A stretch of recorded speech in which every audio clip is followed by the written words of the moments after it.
dela começa a buscar coisas mais altas. Ela começa a exigir de você, e isso é uma contrapartida do que eu estou te falando. Ela vai começar a exigir de você algo mais. Ela vai começar a exigir de você coisas mais substanciosas. Ela não aceita qualquer coisa. O meu grupinho, ele tem um grupo de aproximadamente 25 pessoas. E eu fui surpreendido na semana, há 15 dias atrás. Estava lá no Dominical, a gente está estudando uma parte da Dominical Josué e uma outra parte, Catecismo do Westminster. Pastor, Catecismo, entendeu?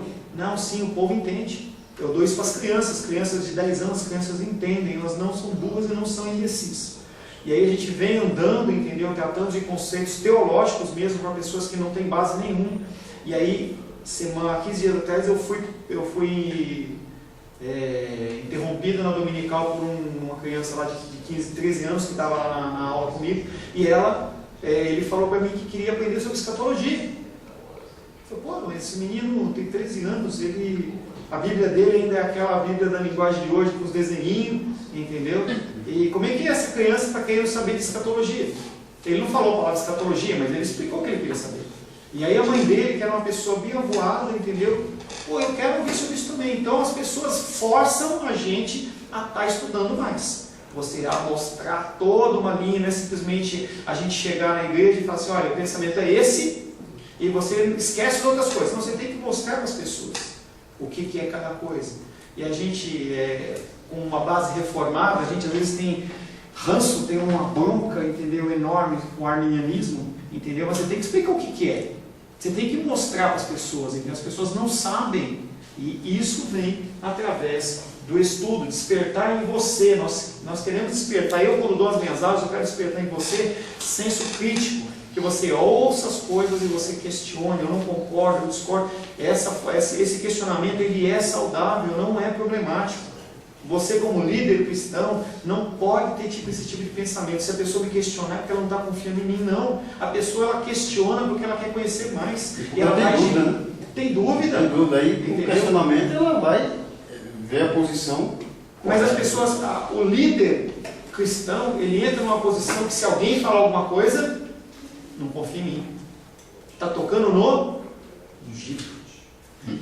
É como se a pessoa, ela não pudesse errar. E aí a gente fala tanto do Papa, entendeu? Que é aquele que não erra, mas a gente, como líder religioso, a gente entra nessa situação. Talvez você não seja pastor, entendeu? Mas você pode ser um líder de escola dominical, pode dar uma aula, alguma coisa, e a pessoa pergunta, elas querem saber. Por que isso? Entendeu? Quando eu dou aula, eu quero realmente gerar o espírito crítico em vocês. Habilitar o aluno para a leitura crítica. Você não tem que ler a Bíblia ou qualquer livro de teologia como se fosse caras. Sabe como você lê caras? Você está lá no barbeiro ou lá no cabeleireiro, você está esperando, aí você pega lá, entendeu? Aí você acha a palavra cruzada, você faz, aí você olha, o cara aqui, o jogador e tal. Não é assim que a gente tem que ler, a gente tem que ler com o espírito crítico. O que o cara está falando? O que ele está querendo expor nisso aqui? Será que eu posso tirar alguma coisa? Será que... Não, pastor, a Bíblia para mim, esse tipo de coisa para mim é só na igreja. Não, cara. Não é assim. Você tem que analisar todas as coisas, porque o Senhor, ele fala através de um filme como aquele que eu vi de teologia da evolução. Ele falou comigo, entendeu? Ele me deu instruções. O método ordinário de Deus falar, qual que é? A palavra ordinário. Então, se você pegar de 100 casos, 99% é a palavra. Mas o Senhor também ele usa a natureza, ele usa filmes, ele usa coisas seculares, ele usa pessoas. Um pensamento de Gandhi. Gandhi, certa vez, quando ele tentaram evangelizar ele falou o seguinte, ele falou assim, eu acho muito lindo e maravilhoso a teologia cristã. Eu seria cristão, só que eu não vejo os cristãos vivendo isso aí. Então, eu prefiro ficar na minha. Então, um conceito desse pode ser para você simplesmente ser um pensamento, mas não é. É simplesmente o reflexo daquela pergunta que eu fiz para você. Se a tua igreja sair de onde ela está hoje, alguém vai sentir falta? Ou eles vão alugar o espaço para colocar uma pizzaria ou um boteco e ninguém vai fazer falta, não vai fazer. Ou alguém vai falar assim, poxa, aqui se pregava a palavra de Deus. Aqui eu aprendi conceitos. Aqui a coisa mudou a minha vida. E eu estou mudando agora, na semana que vem, um salãozinho. Eu lembro do pastor Carlos, que é um pastor amigo nosso, em que eu acompanho o crescimento dele, né? Ele começou com uma garagenzinha, eu fui lá na inauguração, depois eu pensei que ele ia estar aqui uma pena, aí depois ele mudou para um salãozinho maior. Na parte da tarde só. Aí depois disso ele, entendeu, construiu um lugarzinho, então ele está crescendo, e eu estou nesse processo, então nós estamos mudando aí quando eu fui alugar lá, a pessoa falou assim, você é pastor? Que bom que a igreja está vindo uma igreja, a igreja que estava aqui, entendeu? Eu tive conselhos muito bons da pessoa, da pastora que era aqui. Ela me ensinou, ela falou de Deus para mim. Então, a igreja tem que fazer a diferença onde ela está. Amém? Habilitar o aluno para a leitura crítica da realidade e a produção do conhecimento. Instrumentalizar o aluno para que, a partir do estudo, possa elaborar trabalhos acadêmicos inseridos nas normas técnicas. Por isso que nós falamos que o conhecimento ele não tem que ficar apenas na tua cabeça. Às vezes você pode descobrir uma coisa, entendeu, que ninguém nunca viu. E não é aquela revelação, entendeu, que o cara entrou no mistério, não é isso. Você leu algo, entendeu, que ninguém viu. Ela já existia, né? Não, sempre existiu. Pois uma coisa é interessante, eu estava dando aula de Jesus de Nazaré em Ceilândia, a esposa do Ari estava lá, e aí a gente estava falando sobre apostolado, sobre se o apostolado é válido hoje, nos dias de hoje, não. E aí a gente começou a ler alguns textos, eu trombei com um texto em Atos, em que fala assim, os apóstolos, Barnabé e Paulo. E aí eu olhei para aquilo e eu fiquei chocado, porque até então, para mim, eram os 12, mais Matias, que substituiu Judas, e Paulo. O resto não tem mais apóstolo. E aí eu comecei a procurar, entendeu? Comecei o início de pesquisa, digamos assim, né? Liguei para o Alex, que é uma das pessoas que é o meu tira-dúvida. Ele falou, pera um pouquinho que eu vou entrar no BibleWorks, que é um programa que mostra as funções gramaticais. Ele entrou lá, cara, Barnabé, ele está como apóstolo. E aí, como é que você explica? Entendeu? Então é um conhecimento, então você pode sim fazer um estudo em relação a isso. Não é coisa que se perde, porque a gente pode entrar num questionamento desse e a pessoa levantar para isso para você, você fala, é mesmo? Pode falar mesmo. A gente estava vindo no carro agora, no inverno, e a gente estava conversando sobre isso, do livro do Augusto Nicodemos, Apóstolos. Ele cita essa questão do Barnabé ser apóstolo. Então, quem quiser tirar tudo, fazer propaganda para o Dias Lopes, perdão, do Augusto Nicodemos, só comprar o livro e ele está explicando como que é o... Esse livro foi um livro que... É a passagem que o Valdomiro mais gosta. Esse livro, entendeu? É um livro que é base de pesquisa, entendeu? Eu tô ligado, mas eu não fui atrás disso, entendeu? Desse livro dele. Ele tem uma série de ensinamentos dele, desse livro, que trata sobre isso. Ah, pastor, mas eu não tenho que me preocupar com isso. Eu acredito que não é e pronto. Não é assim, gente. Você tem dentro da tua igreja pessoas heterogêneas, que têm conceitos diferentes. E é interessante que quando eu comecei a fazer CEBI, eu vim no contexto de pentecostal para anel, entendeu? E que as pessoas, eu era batalha espiritual, eu andei com os grandões da batalha espiritual, Neus Itioque e companhia, eu era de um grupo de guerreiros estratégicos, entendeu? Eu tinha até espiritualmente, claro, né? Tinha uma estrelinha no ombro, entendeu? O diabo não mexa comigo, entendeu? E se a gente começar a contar a história aqui das coisas que eu fiz, entendeu? Dá para escrever um livro, entendeu? Até um giboeiro para evitar que os demônios territoriais entrassem e saíssem entrar em São Paulo, eu fiz isso, entendeu? Mas esse é o tipo da coisa que a gente vem com bagagem de conhecimento, entendeu? Ele deve ter feito também, entendeu? Ele fez também, curtiu bastante, entendeu? Então a gente vem com bagagem de conhecimento, isso é uma coisa que é amor. O que eu vou falar para vocês é amor. As pessoas, elas vêm com uma bagagem de conhecimento diferente do que você tem. E se você quer matar alguém, se você quer demonstrar falta de amor por alguém, é você empurrar o que você sabe goela abaixo pela pessoa. Você já fez endoscopia? Quem já fez endoscopia? Quem já fez sem anestesia? Gente, quando eu fiz a primeira endoscopia, eu fiz sem anestesia. O cara enfia um tubo na tua garganta, entendeu? Aquilo fere tudo. É isso que acontece quando uma pessoa quer empurrar um conhecimento para alguém sem explicar. Então você tem que explicar, entendeu? E tem que perder tempo, aquilo que chama-se discipulado. Discipulado não é só você sentar com um cara e falar de Bíblia, falar de salvação. Você tem que ensinar a pessoa que está errado. E quando eu comecei a servir, a pessoa começou entrou falando assim: o que você sabe é lixo. Não entendeu? Ele conhecia, né, do que eu falava. O que você sabe é lixo. Não falou literalmente, mas deixa eu entender. E apaga tudo, zero o teu HD formato e você começa do zero. Não é assim. Você tem uma vida anterior. Até Cristo tem esse Cristo depois de Cristo. Nós também temos. Antes de você ser cristão e depois de ser cristão. E mesmo depois de cristão, você tem conceitos que são errados, mas que eles têm que ser substituídos por conceitos certos. E vem através da explicação. Então, você tem que estudar. Tá? Oportunizar ao aluno assumir um comportamento científico para que seja capaz de construir textos por meio da pesquisa. Já falamos um pouco a respeito disso. Conhecimento.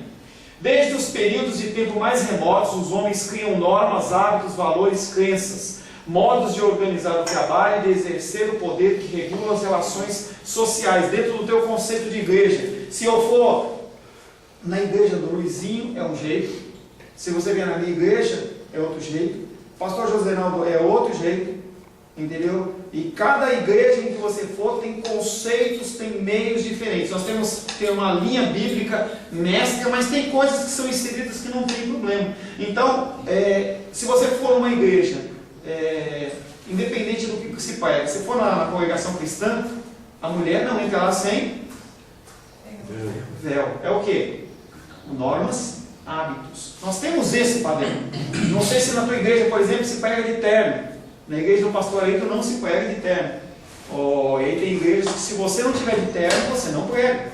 Eu lembro uma história de um amigo meu, que tinha um outro amigo, e ele disse que ele foi convidado para pregar numa igreja, e ele foi, e o cara falou assim: tem que vir de terno. Ele falou assim: eu não uso terno. Não, você tem que vir de terno. Não, eu não uso terno, então não venho. Não, você tem que vir de terno, você tem que pregar, você já fechou e tal. E ele chegou lá sem terno. E os irmãos compraram um terno para ele. Os irmãos compraram um terno para ele. E ele falou: não vou usar o terno. E aí deram o terno para ele. E aí ele pegou o terno, eu acho que a atitude dele vai ter uma atitude meio grosseira. Ele pegou o terno, em especial o paletó do terno, pôs naquele suportezinho de microfone, sabe? Suporte de microfone. Colocou o terno lá, o blazer lá, e falou assim, pegou o microfone e falou assim: fala terno, prega terno. O terno não quer pregar. Ele pegou, colocou o microfone e foi embora. Foi uma atitude grosseira, mas o que eu estou dizendo para você é: as pessoas, elas estabelecem normas, hábitos, valores, crenças, modos de organizar. Se você for no teu trabalho, tem horário para chegar, tem horário para sair, tem horário de almoço, quanto que é? Você faz o tempo que você quiser? Não, você tem um tempo certo. Você tem que ter uma produtividade, em especial em empresas seculares. Você tem que ter uma produtividade. Se você tiver uma linha de produção, você tem que produzir um X por hora. Eu já fui supervisor de produção, e naquelas esteiras você acelerava ou diminuía a velocidade conforme a produção.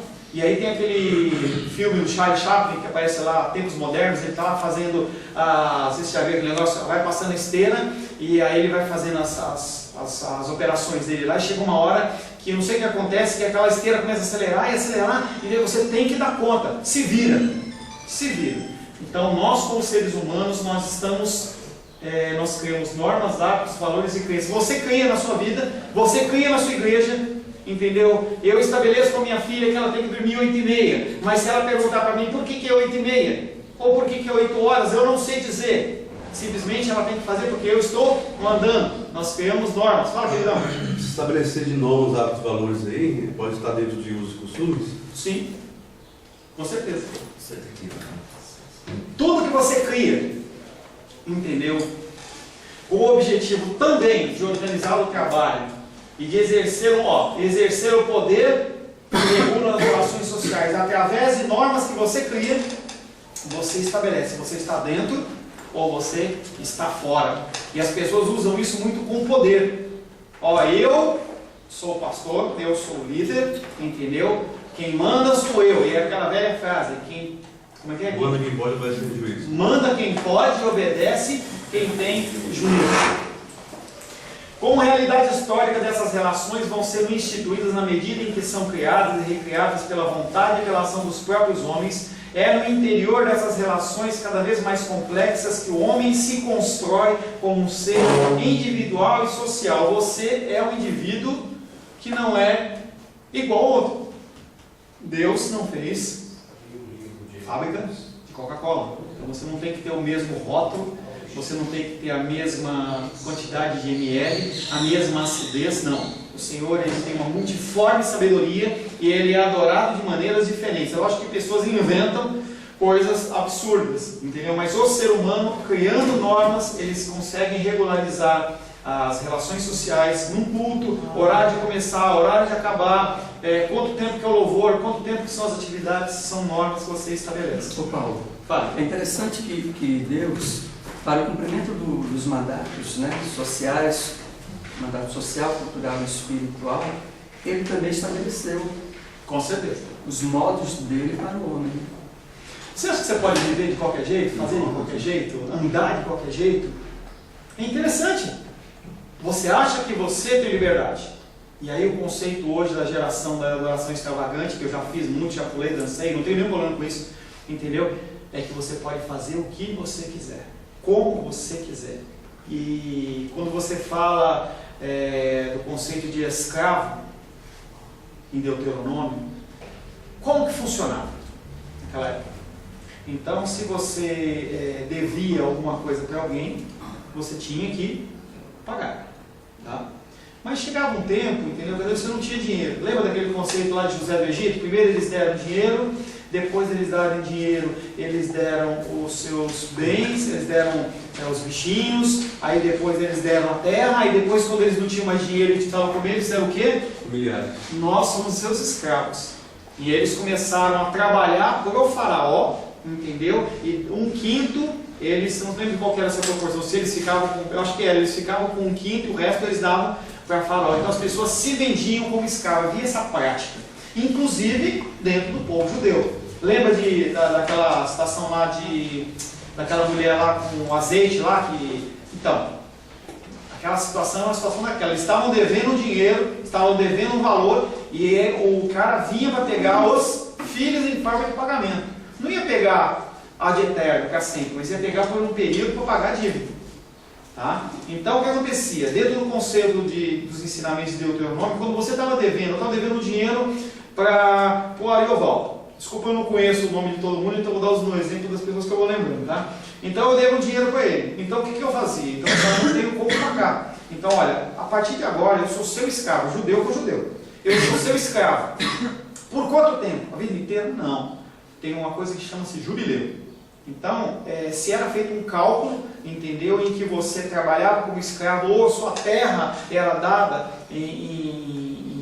como forma de pagamento por um breve período. Quando chegava o jubileu, aquela pessoa era liberada, aquela terra ela voltava, a terra ela tinha que voltar para a tribo no qual ela tinha sido destinada. Era uma coisa muito séria isso. Então a tribo de Dan não podia ter tribos da terra da tribo de Judá por muito tempo. Aquela terra ela tinha que sempre voltar para a sua tribo. Tá? Então, mas acabava o tempo, eu olhava para o Ari e falava assim, Ari, você é uma pessoa tão legal, você cuida tão bem das pessoas que te servem, dos seus escravos, então eu quero, a partir de agora, ser escravo. Eu conheci minha esposa naquele tempo lá, casei, era escrava dele. Então, se era feito uma cerimônia, digamos assim, que se chamavam os sacerdotes, haviam documentos que eram escritos, e ele falava assim, não, eu quero, a partir de agora, ser submisso, eu quero ser escravo seu pelo resto da vida. E aí tinha o efeito de furar a orelha com uma sovela, então furava, você ficava com um buraquinho, então aquilo dizia que aquela pessoa, por livre e espontânea vontade, ela era escravo da outra. Por que eu estou contando essa história para você? Porque nós, como cristãos, somos a mesma coisa. Não vou entrar no conceito de soberania divina, porque Deus ele é soberano, creio na eleição divina, entendeu? Mas em algum momento da tua vida você falou sim. Você falou sim. E naquele momento, entendeu? Que já tinha sido escrito antes da fundação do mundo, você como uma pessoa escolhida do Senhor, você se submete àquele reino. A pregação de Cristo é reino. E você, pensando num reino no estilo monárquico, o rei manda e você obedece. O rei tem obrigações, mas você também tem obrigações. Então a tua vontade, ela não existe a partir do momento em que você se torna cristão. Você não tem mais vontade, então você não pode fazer as coisas como você quer. Você não pode ler a Bíblia como você quer. Você não pode orar como você quer. Você não pode usar o teu dinheiro. Pastor, mas é o meu dinheiro. Você não pode usar o seu dinheiro como você quer. Nós, pastores, não podemos dirigir a congregação como nós queremos. Como alguém líder quer. E aí a dificuldade de você estar debaixo de uma denominação, porque às vezes você quer tomar medidas que são bíblicas e a denominação não permite. Eu tenho um exemplo de um amigo meu que está com esse problema, entendeu? Ele quer agir de uma maneira diferente, ele quis agir de uma maneira diferente, simplesmente pegaram ele e jogaram lá para Águas Lindas, não tem nada contra, entendeu? Mas o cara tinha um ministério na capital e ele foi lançado longe como uma punição. E nós temos que nos submeter apenas a Deus. Tá? Gênesis 4:19, abre aí. Tem quando eu vou buscar um pano aí, não me leva.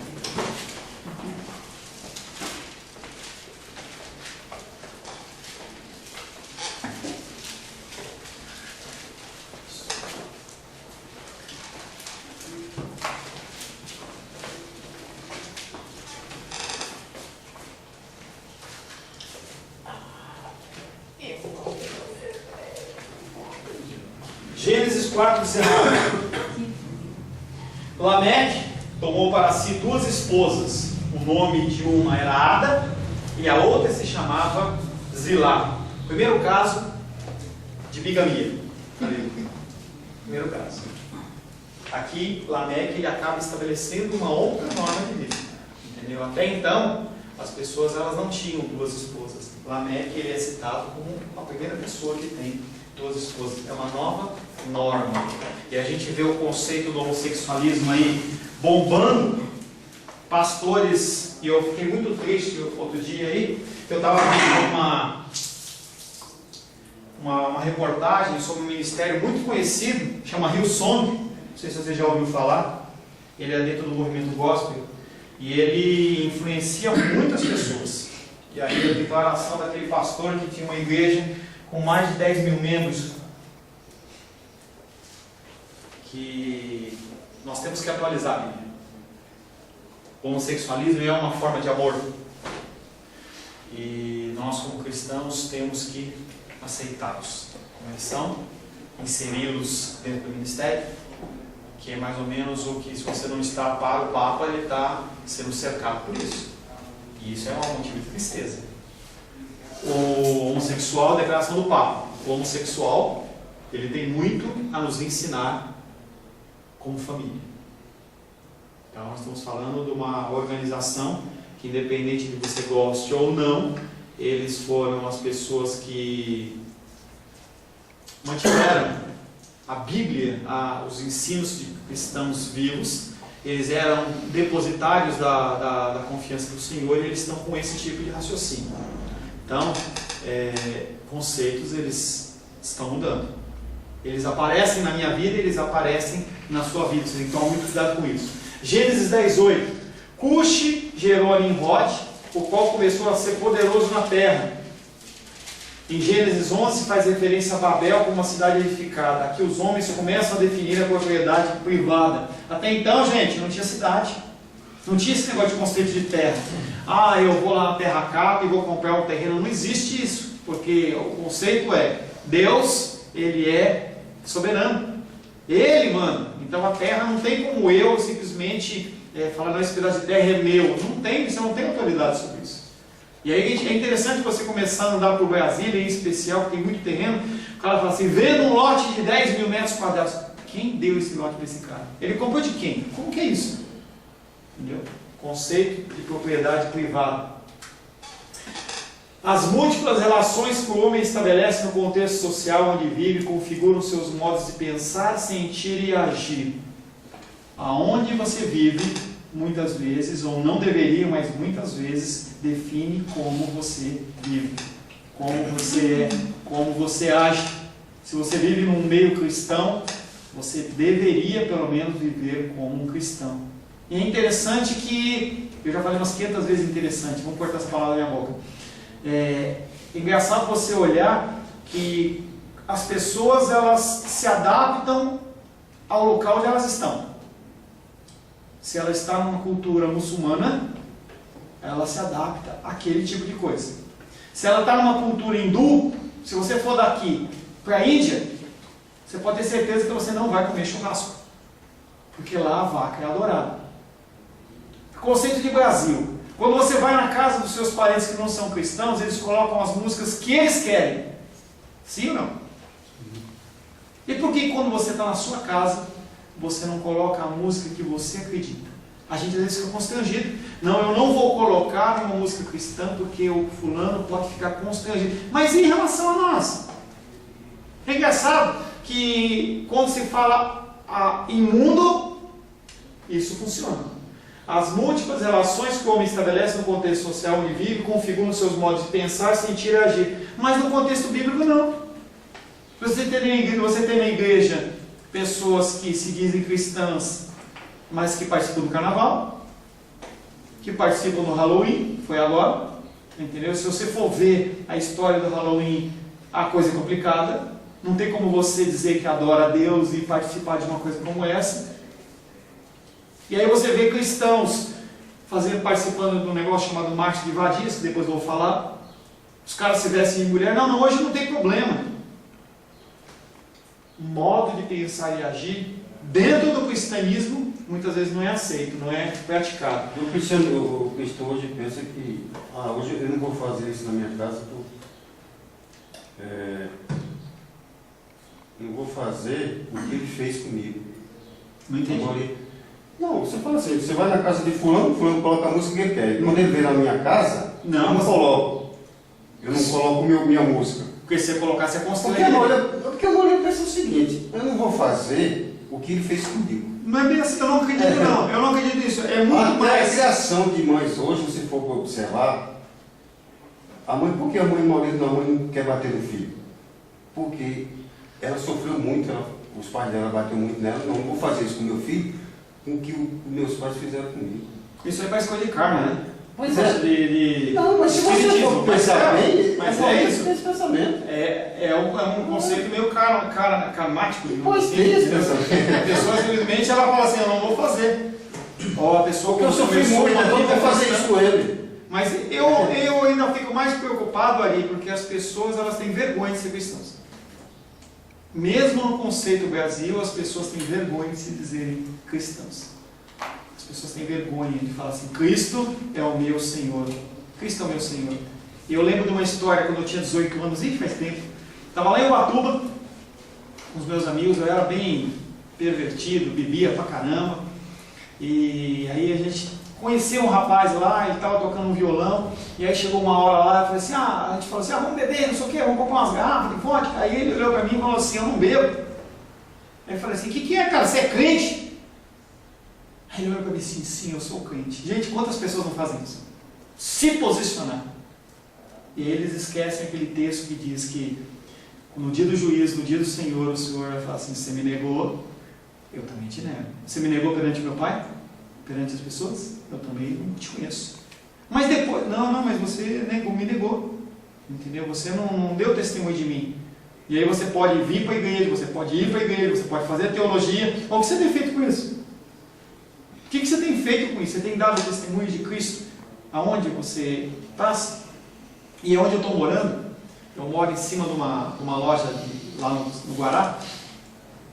E aí um membro da minha igreja foi lá consertar o carro. E ele falou assim, o meu pastor mora aqui em cima. Aí o cara falou assim, não, deve estar enganado. Ele não é meu pastor não, ele trabalha na Polícia Federal, que é uma pessoa que você é policial federal. Eu falei para ele, pô irmão, me desculpa, mas eu não sou policial, eu sou pastor sim. Eu não sabia que você era religioso. Eu não dei testemunho. A pessoa não me identificou como pastor. E tem que identificar. As pessoas têm que olhar para a gente, não é aquele brilho, entendeu? Sabe aqueles filmes de espírito que o cara anda assim, meio Matrix, o brilho, aquela luzinha. Não é isso que eles têm que identificar. Eles têm que identificar as atitudes, o jeito de falar, entendeu? O caminhar, o proceder, falar, que é o fruto do Espírito lá de Gálatas. Você demonstra amor, você demonstra paciência, longanimidade. Você tem que demonstrar para as pessoas isso. As pessoas não vão olhar e falar assim, nossa, como ele é espiritual. Não, eles querem ver em você as coisas primeiras naturais, para depois ver as sobrenaturais. As múltiplas relações como estabelece o contexto social onde vive configuram seus modos, ou deveriam, configuram seus modos de pensar, sentir e agir. Por outro lado, esse mundo que entra em interação com o indivíduo é continuamente recriado e adquire novos significados. É aquilo que a gente falou, que a gente tem que estar sempre se atualizando. Paulo, essa questão da bebida e da música, por exemplo, nós que tem filhos, adolescentes, ou que já passou